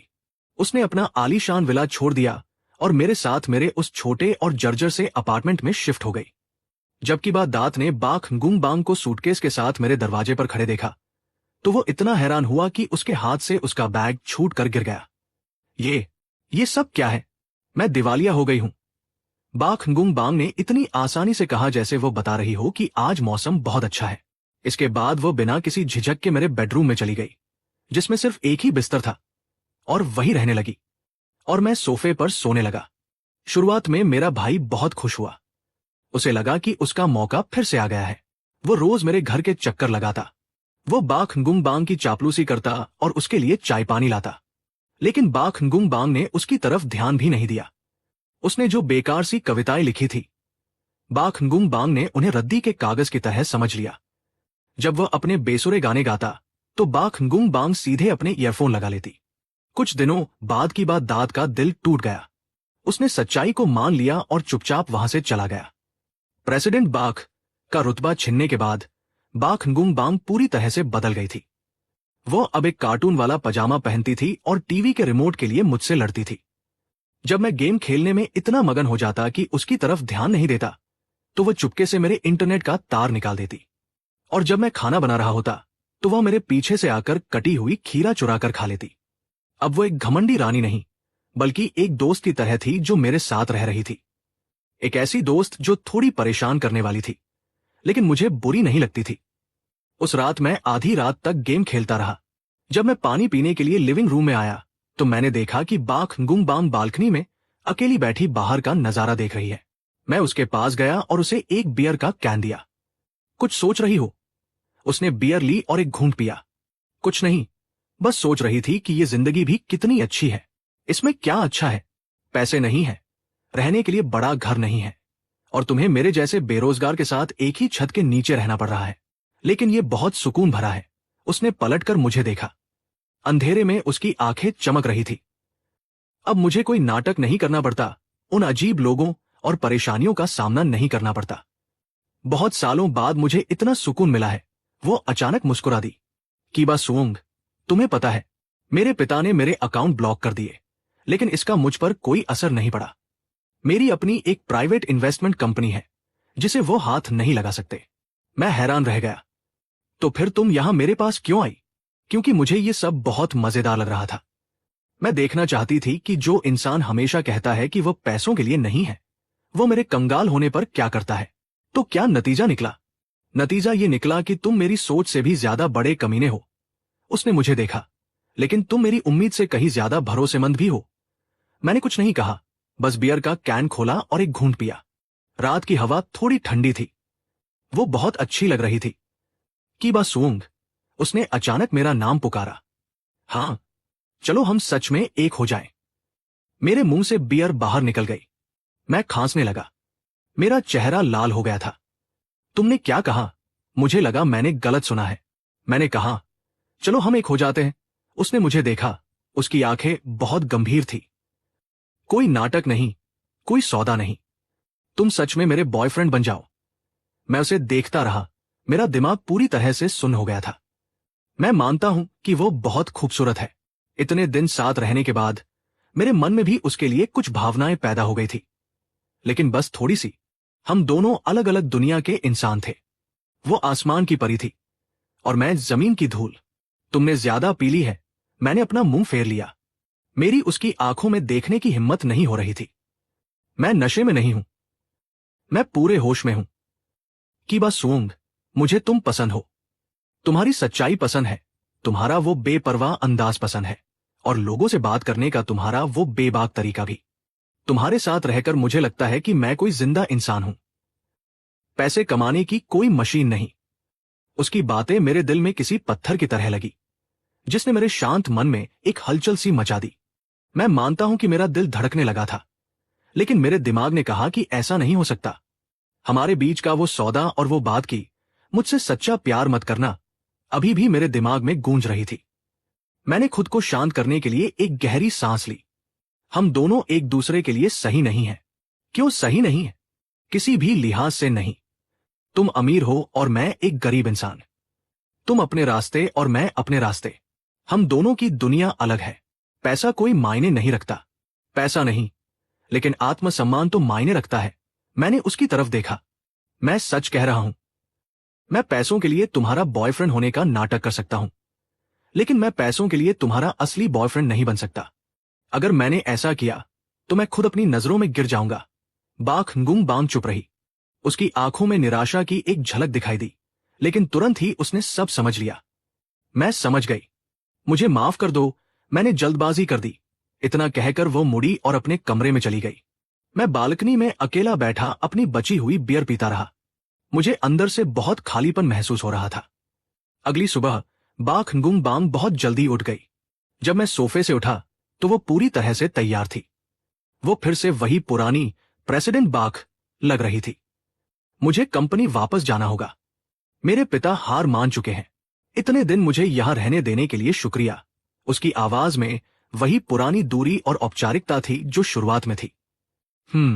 मैंने जवाब दिया, लेकिन मुझे अंदर ही अंदर थोड़ा बुरा लग रहा था। दरवाजे तक पहुंचकर वह रुक गई। कीबा सुओंग, हमारा सौदा अभी भी कायम है। अगर मुझे कोई परेशानी हुई तो मैं तुम्हें बुलाऊंगी। तुम्हारी फीस वही रहेगी। इतना कहकर वह चली गई। दरवाजे के बंद होने की आवाज आई और ऐसा लगा जैसे हमारे बीच कुछ जो पनप रहा था वो भी उस दरवाजे के साथ ही बंद हो गया। कीबा दांत ठीक खाने के वक्त पर आ गया। जब उसने देखा कि बाख गुंग बांग वहां नहीं है तो उसका चेहरा उतर गया। तुम्हारी देवी चली गई? हाँ, मैं नूडल्स बना रहा हूं। मैंने पीछे मुड़े बिना ही कहा। मैंने तो पहले ही कहा था कि कोई परी मुर्गियों के दड़बे में कैसे रह सकती है। वह मेरे पास आया और फुसफुसा कर बोला, क्या जाते वक्त उसने तुम्हें कोई ब्रेकअप फीस दी? मैंने नूडल्स निकाले, उन पर सॉस डाला और उसकी बात पर ध्यान नहीं दिया। तुझे क्या हो गया है? तू इतना उदास क्यों है? उसने मेरी उदासी को भांप लिया था। झगड़ा हुआ क्या? नहीं। तो क्या उसने तुझे छोड़ दिया? मैंने मेज पर जोर से अपनी चॉपस्टिक्स पटकी। क्या तू कभी मेरे लिए कुछ अच्छा नहीं सोच सकता? कीबा दांत डर गया और चुप हो गया। मैं नूडल्स खाने लगा। स्वाद बुरा नहीं था, बस थोड़ा नमकीन लग रहा था। शायद मेरे आंसू उसमें गिर गए थे। मैं आखिर सोच क्या रहा था? खाना खाने के बाद मैंने उसे कल रात की सारी बात बता दी। मेरी बात सुनकर वो बहुत देर तक हैरान रहा। फिर उसने अपनी जांघ पर जोर से हाथ मारा और मुझे ऐसे देखा जैसे मैं कोई बेवकूफ हूं। की बात सोंग, तेरा दिमाग खराब हो गया है क्या? 35,000 अरब की मालकिन ने तुझे प्रपोज किया और तूने उसे मना कर दिया। किस लिए? अपने उस 2 कौड़ी के आत्मसम्मान के लिए। तुझे कुछ समझ नहीं आता। मुझे सच में समझ नहीं आता। मुझे बस इतना पता है कि तूने अभी अभी 350 अरब का नुकसान कर लिया है। वो बहुत दुखी लग रहा था। तुझे बस हाँ कहना था और तेरी पूरी जिंदगी, बल्कि तेरा अगला जन्म भी संवर जाता। तुझे और क्या चाहिए? वो खुद नहीं सोच रही कि तुम दोनों एक दूसरे के लायक हो या नहीं, तो तू क्यों सोच रहा है? अभी वो नहीं सोच रही, लेकिन बाद में क्या होगा? जब ये नयापन खत्म हो जाएगा तो उसे लगेगा कि मैं उसके लायक नहीं हूं। तब मैं क्या करूंगा? एक कुत्ते की तरह जिसे उसने लात मार कर निकाल दिया हो। लात मार दी तो क्या हुआ? किबा दात ने बहुत ही जोश में कहा।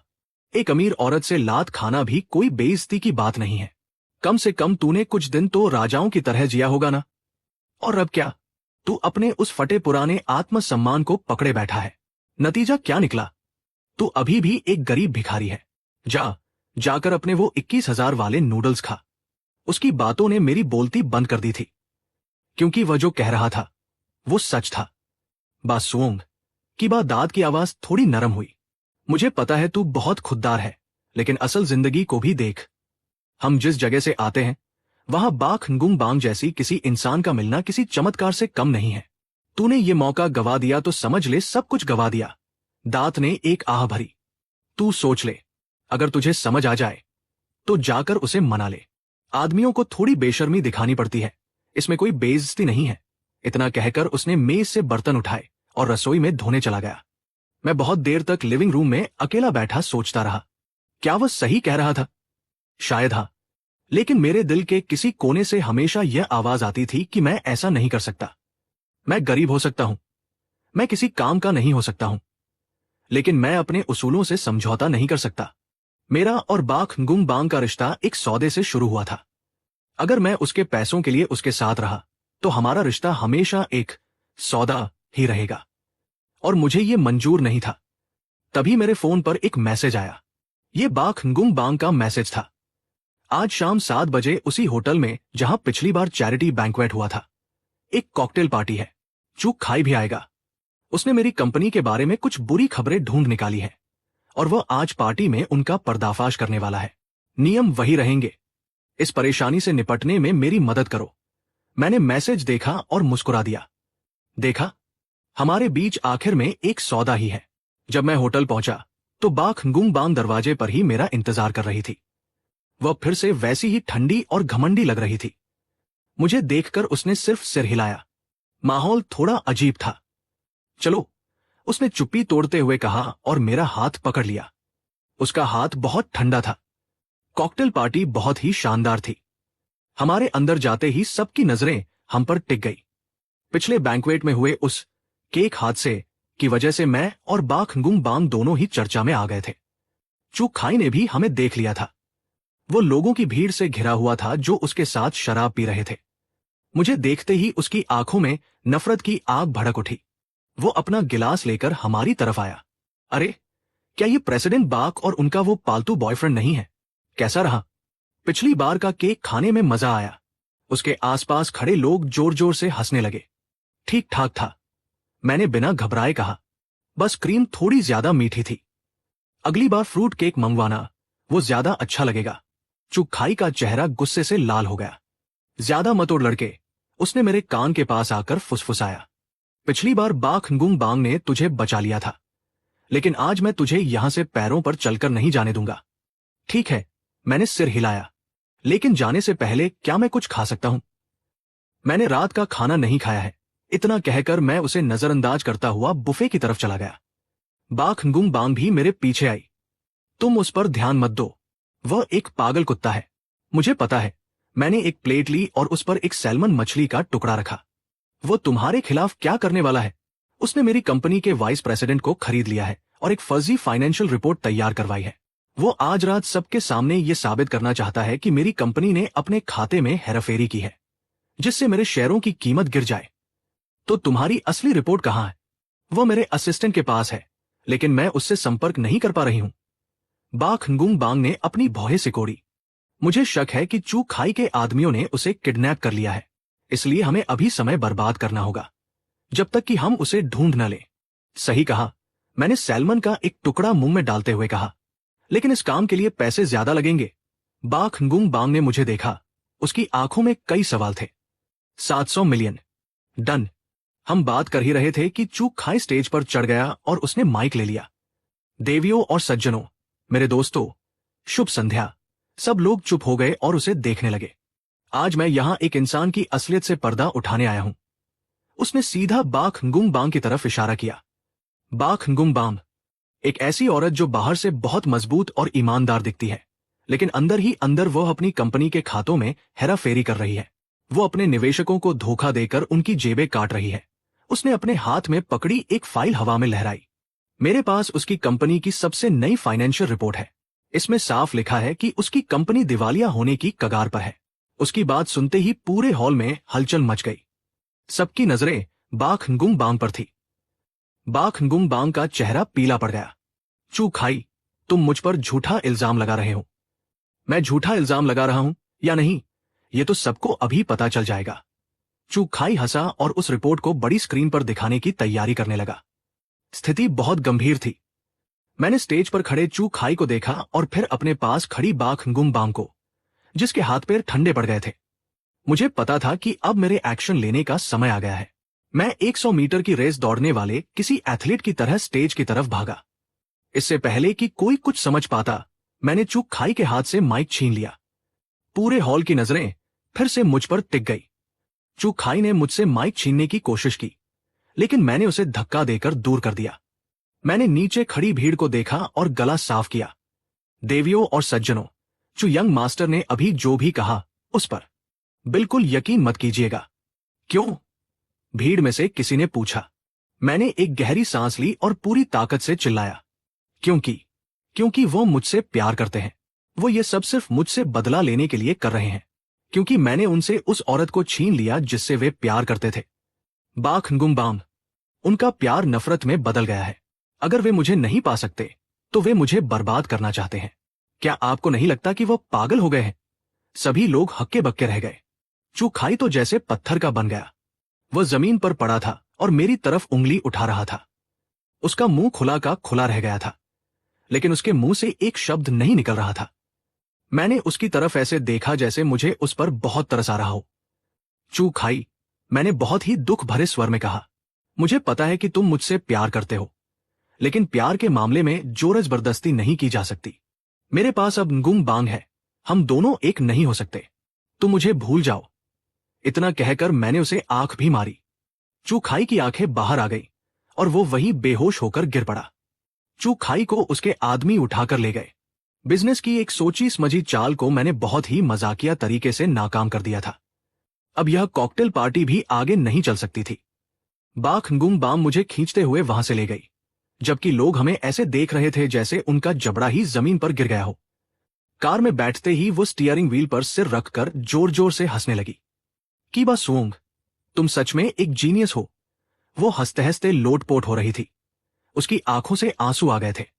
तुम्हारे दिमाग में ऐसा खतरनाक आइडिया आया कहां से? इसे कहते हैं उसी के जाल में उसी को खसाना। मैंने आराम से सीट बेल्ट बांधते हुए कहा। क्या उसे मुझ पर कीचड़ उछालना पसंद नहीं था?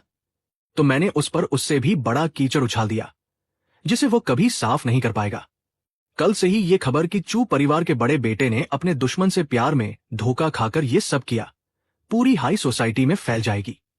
इसके बाद चू खाई किसी को अपना मुंह दिखाने लायक नहीं रहेगा। और मेरे असिस्टेंट का क्या?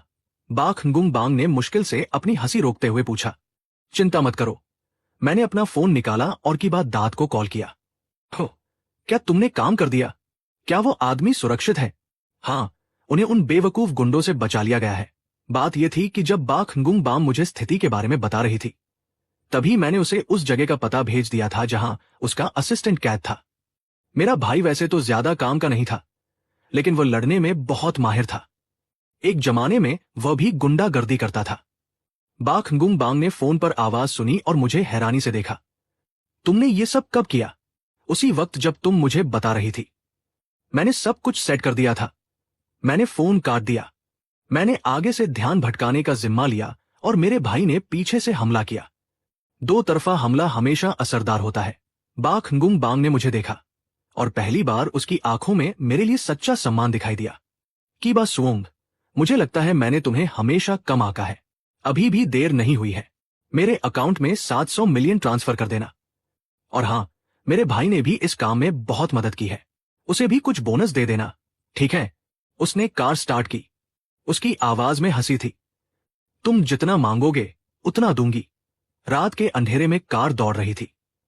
कार में एक धीमा सा संगीत बज रहा था।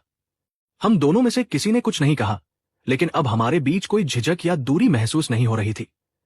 बहुत देर बाद उसने अचानक कहा, की बात सुओंग, शुक्रिया। कोई बात नहीं, काम के पैसे लिए हैं।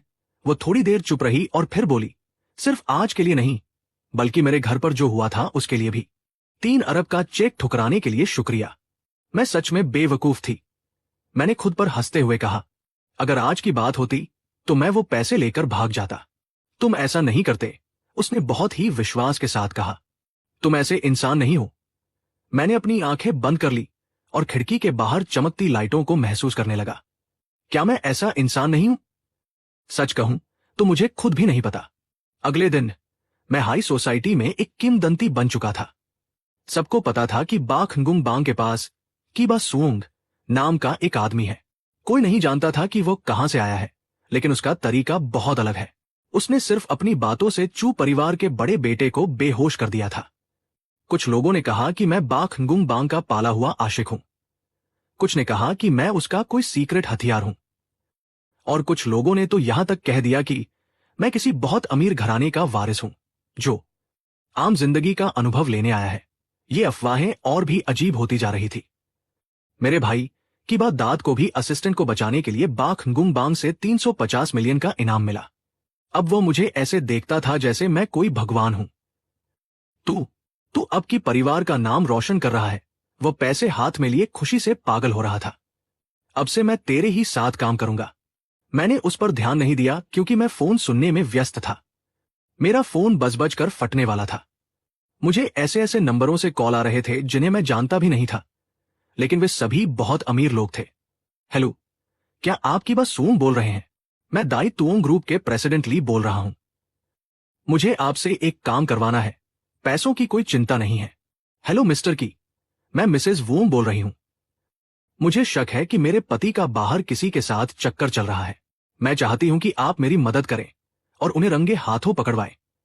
तब मुझे समझ में आया कि उस रात के बाद से मैं सिर्फ मशहूर ही नहीं हुआ, बल्कि मेरी तो लॉटरी लग गई थी। मैंने अनजाने में ही एक बिल्कुल नया काम शुरू कर दिया था। प्रोफेशनल ट्रबल शूटर, अमीर लोगों की उन परेशानियों को सुलझाना जो वे खुद सामने आकर नहीं सुलझा सकते। मैंने फोन पर आ रहे कॉल्स को देखा और फिर अपने बैंक अकाउंट को, जिसमें बाख गुंग बांग ने 700 मिलियन ट्रांसफर किए थे। मुझे लगा कि अब मेरा वह पुराना और खस्ताहाल अपार्टमेंट मेरे रुतबे के हिसाब से ठीक नहीं है। मैंने एक अच्छा सा ऑफिस किराए पर लिया। जगह बहुत बड़ी नहीं थी, लेकिन लोकेशन बहुत शानदार थी। मैंने एक कंपनी भी रजिस्टर करवा ली।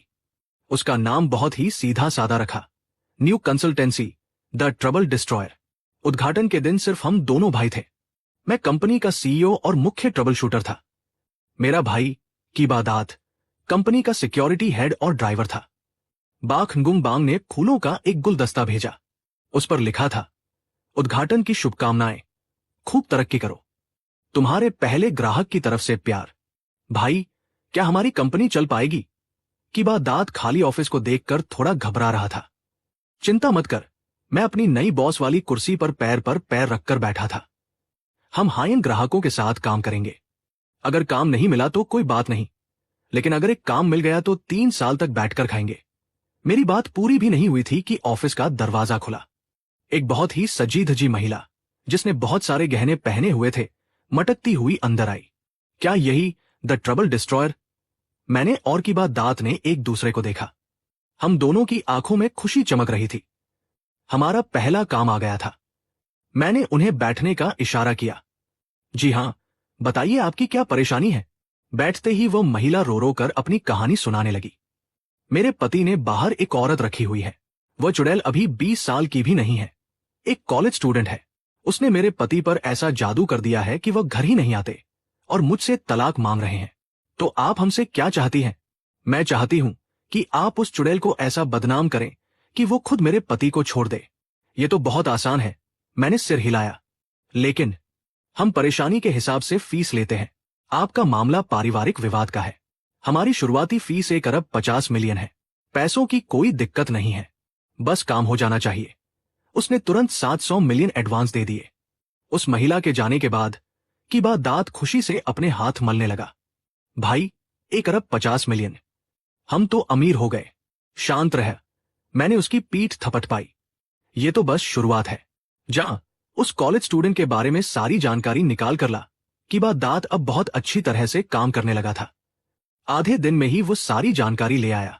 उस लड़की का नाम ले था। वो फिल्म अकादमी में पढ़ती थी और सच में बहुत खूबसूरत थी। उसे सोशल मीडिया पर अपनी सेल्फी और महंगे ब्रांड्स के कपड़े बैग की तस्वीरें पोस्ट करने का शौक था। वह खुद को किसी अमीर घराने की लड़की दिखाने की कोशिश करती थी। तू क्या करने वाला है? क्या तू उसके कॉलेज जाकर तमाशा करेगा? ये तो बहुत ही घटिया तरीका है। मैंने सिर हिलाया। इस तरह की लालची लड़कियों से निपटने के लिए उसी की भाषा में जवाब देना पड़ता है। मैंने की बात आज से सोशल मीडिया पर एक नया अकाउंट बनाने को कहा। प्रोफाइल पिक्चर में मैंने इंटरनेट से निकाली गई एक हैंडसम और मस्कुलर लड़के की फोटो लगा दी। मैंने खुद को एक ऐसा अमीर लड़का बताया जो अभी अभी विदेश से लौटा है और उसके परिवार की सोने की खदानें हैं। उसके बाद मैंने ले की हर पोस्ट को लाइक करना शुरू कर दिया। मेरे कमेंट्स भी बहुत दिखावे वाले होते थे। तुम बहुत खूबसूरत हो। क्या तुम कोई परी हो? मैंने पिछले महीने ऐसा ही एक बैग अपनी नौकरानी को दिया था, लेकिन उसे पसंद नहीं आया। तुम्हारे अपार्टमेंट की सिक्योरिटी बहुत खराब है। क्या मैं तुम्हें शहर के बीचों बीच एक विला गिफ्ट कर दूं, बस हमारी दोस्ती के नाम पर? शुरुआत में ले ने बहुत भाव खाया और कोई जवाब नहीं दिया, लेकिन मेरी पैसों की बारिश के आगे वो कब तक टिक पाती। मैंने की बात दाद से उसकी लाइव स्ट्रीम में जाकर करोड़ों के गिफ्ट भेजने को कहा। इसके बाद ले का रवैया तुरंत बदल गया और उसने खुद मुझे मैसेज करना शुरू कर दिया। उसकी बातों में साफ इशारा होता था। मैंने कुछ दिन उसे नजरअंदाज किया और फिर उसे मिलने के लिए एक 5 स्टार होटल की कॉफी शॉप में बुलाया। जाहिर है मैं वहां नहीं जाने वाला था। मैंने एक एक्टर को किराए पर लिया। वो 60 साल का एक बूढ़ा आदमी था, जिसके बाल उड़ चुके थे, पेट निकला हुआ था और चेहरे पर बहुत तेल था। मैंने उसे किराए पर लाया गया एक महंगा सूट पहनाया, एक नकली सोने की घड़ी बनाई और उसे उस यंग मास्टर वाले फोन के साथ वहां भेज दिया। मैं और की बात दाद कुछ ही दूरी पर एक दूसरी टेबल पर बैठ गए, तमाशा देखने के लिए। ले ने एक बहुत ही बोल्ड ड्रेस पहनी थी, अच्छा मेकअप किया था और वह ठीक समय पर वहां पहुंच गई। जब उसने देखा कि वह तेल से सना हुआ बूढ़ा आदमी उसे देखकर मुस्कुरा रहा है और हाथ हिला रहा है, तो उसके चेहरे के भाव देखने लायक थे। क्या आप लोंगाओ थेन हैं? ले की आवाज कांप रही थी। हाँ मेरी जान, वो बूढ़ा आदमी अपनी पीली दांत दिखाते हुए हंसा। मैं तुम्हारा गांव थेन हूं। क्या मैं फोटो से ज्यादा मर्दाना नहीं लग रहा? ले का चेहरा पीला पड़ गया। उसने उस बूढ़े के हाथ में चमकती सोने की घड़ी को देखा और फिर पास ही रखे उस बड़े से ब्रांडेड बैग को। उसका चेहरा ऐसा बन गया जैसे उसे 10 दिन से कब्ज हो। क्या हुआ मेरी जान, तुमने मुझे पहचाना नहीं? ये कहते हुए उस बूढ़े ने उसका हाथ पकड़ने की कोशिश की। ले ने अपना हाथ ऐसे पीछे खींचा जैसे उसे करंट लग गया हो। मुझे मत छुओ, वह चिल्लाई। धोखेबाज, तुमने तो कहा था कि तुम एक अमीर जवान लड़के हो। तुम्हारी ये हालत कैसे है? मैं एक अमीर घराने से ही हूं, उस बूढ़े ने बहुत मासूमियत से कहा। मेरे पिता को मुआवजे में बहुत सारे घर मिले थे। मेरी जान, तुम मेरे साथ रहो, मैं तुम्हें दुनिया की हर खुशी दूंगा। इधर आओ, ये बैग मैंने तुम्हारे लिए ही लिया है, एकदम नया मॉडल है। उसने वो बैग उसकी तरफ बढ़ाया। ले ने उस बैग को देखा और फिर उस बूढ़े को। उसे लगा जैसे उसकी दुनिया ही उजड़ गई हो। अगर वह सच में इस बूढ़े के साथ रहने लगी तो उसे रोज इस भयानक चेहरे को देखना पड़ेगा। वो फूट फूट कर रोने लगी और बिना पीछे देखे वहां से भाग गई। मैं और की बात दांत ये सब देखकर हक्के बक्के रह गए थे। तेरी ये चाल तो बहुत खतरनाक थी। की बात दांत ने मुझे थम्स अप दिखाया। इसे कहते हैं सही जगह पर वार करना। मैंने कॉफी का एक घूंट पिया। उसे प्यार तो चाहिए नहीं था, उसे सिर्फ पैसे चाहिए थे। मैंने उसे बस ये दिखा दिया कि पैसों के पीछे कितनी भयानक सच्चाई छुपी हो सकती है। उसी रात उस महिला का फोन आ गया। उसकी आवाज में खुशी साफ झलक रही थी। मिस्टर की, आप सच में भगवान हैं। आज उस चुड़ैल ने खुद मेरे पति से ब्रेकअप कर लिया और उसने मेरे पति के दिए हुए सारे गिफ्ट भी वापस कर दिए। वो कह रही थी कि उसे अपना सच्चा प्यार ढूंढना है। बाकी के 1 अरब 50 मिलियन तुरंत मेरे अकाउंट में आ गए। मेरी कंपनी का पहला काम बहुत ही शानदार तरीके से पूरा हो गया था। इसके बाद मेरी कंपनी का नाम दूर दूर तक फैल गया। मेरे पास ऐसे ऐसे अजीबोगरीब काम आने लगे जिनके बारे में मैंने कभी सोचा भी नहीं था। किसी को अपने बेटे को समझाना था कि वह अपनी मनमर्जी छोड़कर पुश्तैनी बिजनेस संभाले। किसी को अपनी मंगेतर का टेस्ट लेना था कि क्या वह सच में उससे प्यार करती है। और एक बार तो एक एक्टर ने मुझसे कहा कि मैं उसका कोई छोटा मोटा स्कैंडल बनवा दूं ताकि उसके ठप पड़े करियर को थोड़ी पब्लिसिटी मिल सके। मैं और की बात रोज इन अजीबोगरीब लोगों और उनकी परेशानियों से निपटते थे। हालांकि ये बहुत थका देने वाला काम था, लेकिन इसमें मजा भी बहुत आता था। मुझे लगने लगा था कि मेरा जन्म ही इस काम के लिए हुआ है। मैं बहुत आसानी से इंसानों की कमजोरियां पकड़ लेता था और फिर सबसे सीधे, असरदार और मजेदार तरीके से उनकी परेशानी सुलझा देता था। बाख गुंग बांग मेरी कंपनी की पक्की ग्राहक बन गई थी, लेकिन अब वह मुझे अपने आशिकों को भगाने के लिए नहीं बुलाती थी, बल्कि अपने बिजनेस के दुश्मनों को ठिकाने लगाने के लिए बुलाती थी। एक बार उसके एक दुश्मन ने उसकी कोर टेक्निकल टीम को लालच देकर तोड़ने की कोशिश की। मैंने एक हेड हंटर, नौकरी दिलाने वाला का नाटक किया और उस दुश्मन कंपनी के मैनेजर से मिला। मैंने उसे इतने बड़े सपने दिखाए कि वह सब कुछ छोड़कर अफ्रीका में एक ऐसी हीरे की खदान का मुआयना करने चला गया जो असल में थी नहीं। जब उसे पता चला कि वह ठगा गया है और वह रोता पीटता वापस लौटा, तब तक बाख गुंग बांग ने अपनी टीम को वापस अपने साथ कर लिया था। एक और बार एक दुश्मन कंपनी ने बाजार से सारा कच्चा माल खरीदकर स्टॉक कर लिया ताकि बाख गुंग बांग की कंपनी ठप पड़ जाए। मैंने बाजार में ये अफवाह फैला दी कि उस कच्चे माल में एक ऐसा केमिकल पाया गया है जिससे कैंसर हो सकता है। रातों रात उस दुश्मन का सारा स्टॉक कबाड़ बन गया और उसे करोड़ों का नुकसान हुआ।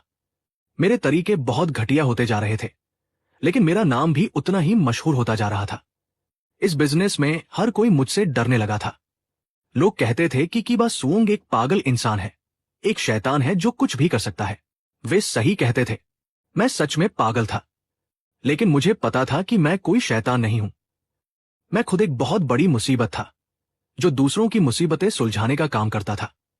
कंपनी जब अच्छे से चलने लगी तो मैंने कुछ दिनों की छुट्टी ली। मैं अपनी मर्सिडीज जी क्लास लेकर अपने गांव गया। मुझे देखकर मेरे माता पिता चौंक गए। उन्होंने मेरी गाड़ी देखी, मेरे महंगे कपड़े देखे, तो उन्हें लगा कि मैंने कोई गलत काम शुरू कर दिया है। मुझे उन्हें यह समझाने में कई दिन लग गए कि उनका बेटा अब एक अच्छी खासी कंपनी का मालिक बन गया है। हालांकि मेरी कंपनी का काम थोड़ा अजीब जरूर था। मैंने अपने परिवार के लिए एक बड़ा घर खरीद लिया और अपने माता पिता के आराम के लिए उन्हें एक बड़ी रकम भी दी। उनके चेहरों पर खुशी देखकर मुझे पहली बार लगा कि पैसा सच में एक बहुत अच्छी चीज है। गांव से लौटकर मैंने सबसे पहला काम यह किया कि मैं बाख गुंग बांग से मिलने गया। मैंने वो ब्लैक कार्ड उसे वापस कर दिया जो उसने मुझे दिया था, वो कार्ड जिसका कोई पासवर्ड नहीं था। ये क्या कर रहे हो? उसने अपनी भौहें सिकोड़ी। मैंने इसमें से एक पैसा भी नहीं निकाला है, अब ये तुम्हारा है। उसने उस कार्ड को देखा और फिर मुझे, तुम्हारा मतलब क्या है? क्या तुम मुझसे अपना रिश्ता खत्म करना चाहते हो? अरे, इस पर तो सुओंग लिखा है। उसे देखकर मैं थोड़ा घबरा रहा था। मेरी हथेलियों में पसीना आ रहा था। मेरी कंपनी ने हाल ही में एक नया काम शुरू किया है। कैसा काम? शादी का अनुभव। ग्राहक तुम हो और ये सर्विस मैं दूंगा, और इस सर्विस की मियाद पूरी जिंदगी भर की है। मैंने एक गहरी सांस ली और एक घुटने के बल बैठ गया। इस सर्विस में शामिल है तुम्हारे साथ खाना खाना, तुमसे झगड़ा करना, तुम्हारे आसपास मंडराने वाली सारी परेशानियों को दूर भगाना, और जब भी तुम्हें मेरी जरूरत हो तुम्हारे पास रहना। और रही बात मेरी फीस की, मैं थोड़ा रुका। मैंने सीधा उसकी आंखों में देखा। तो मेरी फीस तुम हो?